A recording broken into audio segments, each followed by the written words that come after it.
Bonjour Régis Navarro, vous êtes Bonjour. l'initiateur et le concepteur du projet Mont Cornell, un Oui. chantier médiéval. Est-ce que vous pouvez nous en dire un peu plus? Voilà, donc c'est un projet déjà qu'on porte depuis plusieurs années, depuis presque 6 ans, qui va consister en fait à présenter des savoir-faire à un public, donc des savoir-faire de bâtisseurs, tailleurs de pierre, charpentiers, forgerons, maçons. Et ces bâtisseurs, ils vont construire un village médiéval du XIVe siècle, donc en terre de budget, et avec les techniques exclusivement de l'époque.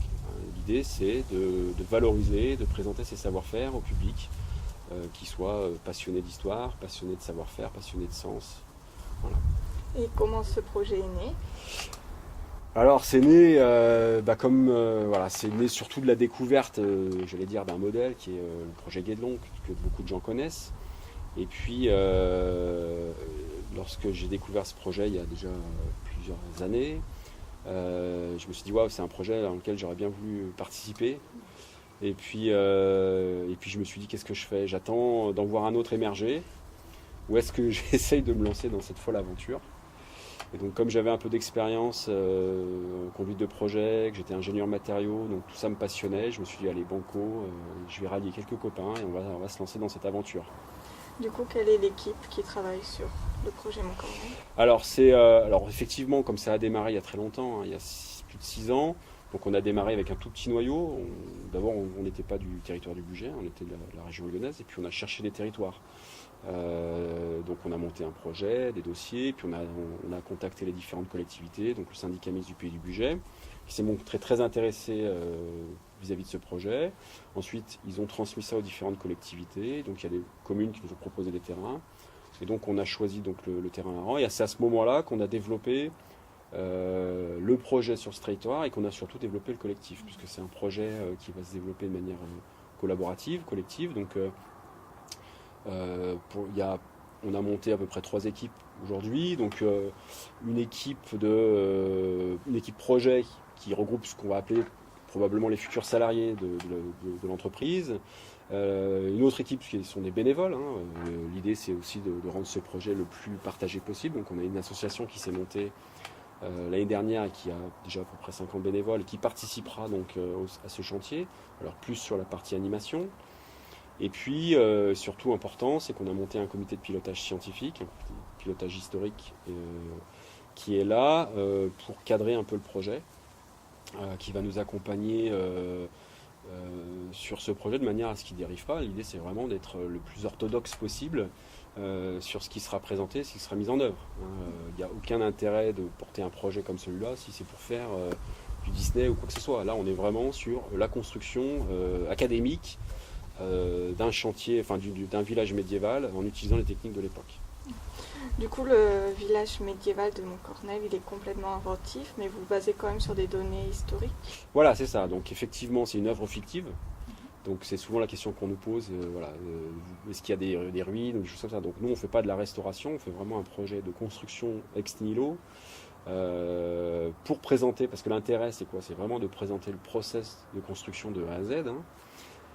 Et pour cela, on va s'appuyer sur du matériel archéologique, du matériel historique, et très riche d'ailleurs, qu'on retrouve, et qui va être piloté, encadré par ce comité scientifique, hein, dans lequel on retrouve, il y a des experts de chantier médiéval, notamment je pense à Pascal Varingo, hein, qui a rejoint l'équipe et qui est un peu l'expert, j'allais dire, de ce qu'on peut trouver en chantier médiéval en France. On a Paul Catin, qui est l'ancien directeur des archives de l'Ain, avec lequel on va explorer justement cette base documentaire.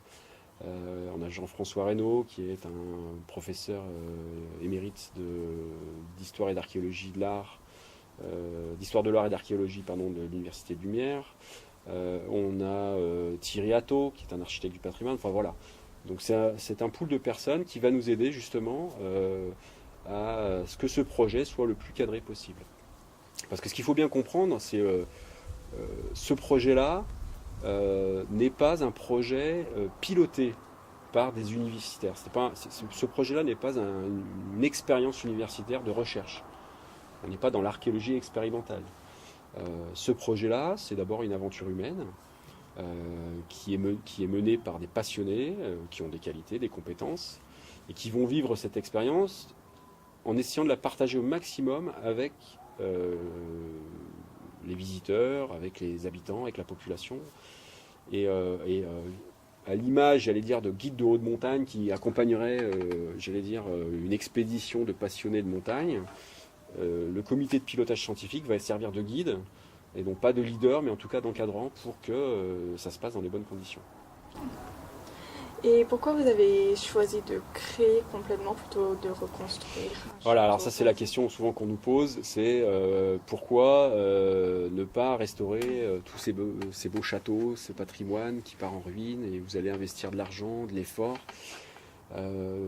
Parce que d'abord c'est deux projets différents, que nous on ne disposait pas de châteaux, de patrimoine à restaurer, voilà. Et puis que l'idée c'était quand même de présenter la construction ex nihilo de A à Z. Lorsqu'on fait de la restauration, on est quand même contraint de respecter l'histoire de ce patrimoine. Et typiquement, ce patrimoine, il a franchi un certain nombre de siècles. Donc il n'y a aucune raison de dire je vais le restaurer son niveau de 13e siècle, 14e siècle, 15e siècle. Et on ne sait pas vraiment se placer. Et finalement, j'allais dire même la ruine, elle est presque respectable. Au regard du fait que ça a franchi l'histoire et que ça a peut-être été ruiné suite à des événements historiques, la Révolution, etc.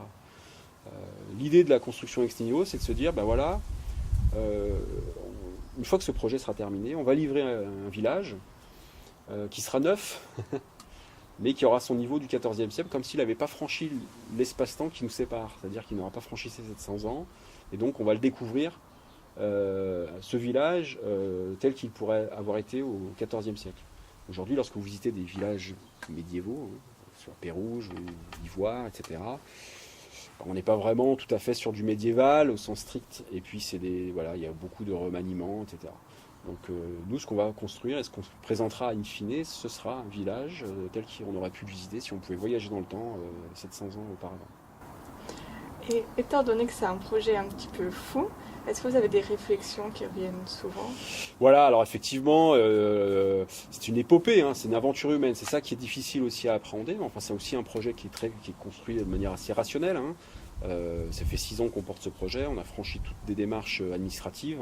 La lourdeur administrative française, c'était des études d'opportunité, de faisabilité, ça a été des études d'impact paysagère, environnementale, ça a été des dossiers de déclaration au niveau de l'urbanisme, ça a été aussi un dossier qu'on appelle UTN, Unité touristique nouvelle. On a franchi toutes ces étapes, et donc effectivement c'est un projet fou, mais c'est un projet rationnel.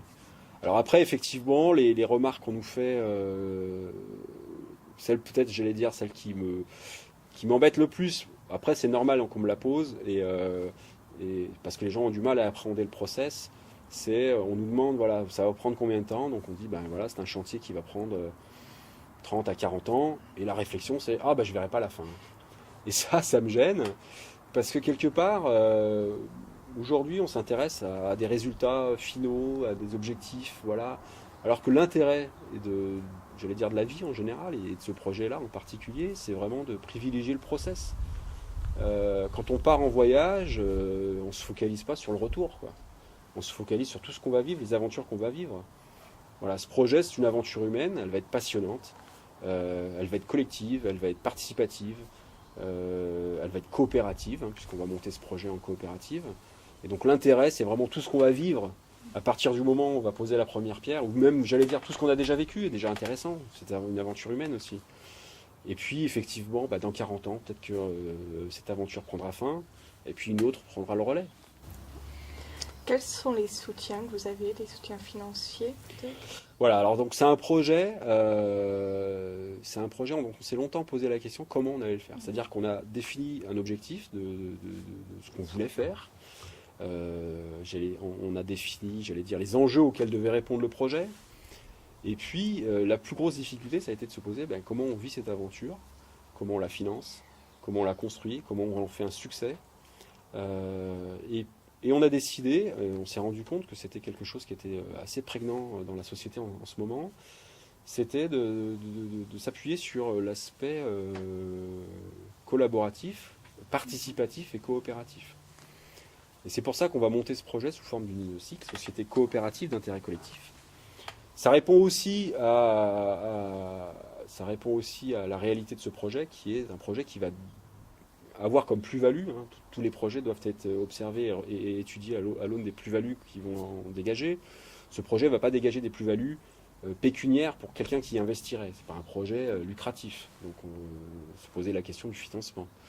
Ce projet va dégager essentiellement des plus-values d'ordre d'intérêt général, que ce soit au niveau de l'économie du territoire, que ce soit au niveau de la notoriété du territoire et de son image de marque. En termes de, voilà, c'est un projet touristique. C'est un atout pour un territoire d'avoir un projet qui va rayonner, qui est valorisant. C'est un projet qui va aussi valoriser le savoir-faire, le temps pour faire, le geste, la passion. Et donc, tous ces plus-values qui sont des plus-values d'intérêt général, il fallait qu'on trouve le moyen de le financer. Donc, on est parti sur ce modèle de société coopérative d'intérêt collectif qui va permettre, j'allais dire, un cofinancement, c'est-à-dire qu'une partie du projet va être financée par les collectivités au sens large, hein, la région, l'État, commissariat de massif, le département, la communauté de communes du plateau d'Hauteville, qui vont nous aider en aménageant le terrain. Donc ils vont faire des efforts pour nous permettre d'avoir un terrain pouvant accueillir du public. Donc ils vont faire les stationnements, les voiries, les réseaux. Donc ça, c'est ce que la collectivité prend en sa charge. Et le reste du chantier, donc l'amorçage de l'activité, puisque c'est un projet qui sera viable dès la deuxième, troisième année d'ouverture par la fréquentation, par l'offre touristique qui sera développée autour de ce chantier. Donc on doit amorcer la pompe et ce financement va se faire donc par la société coopérative, donc par les fonds propres que vont apporter les associés, et puis par l'émission de ce qu'on peut appeler des obligations, qui sont des titres participatifs, donc des placements.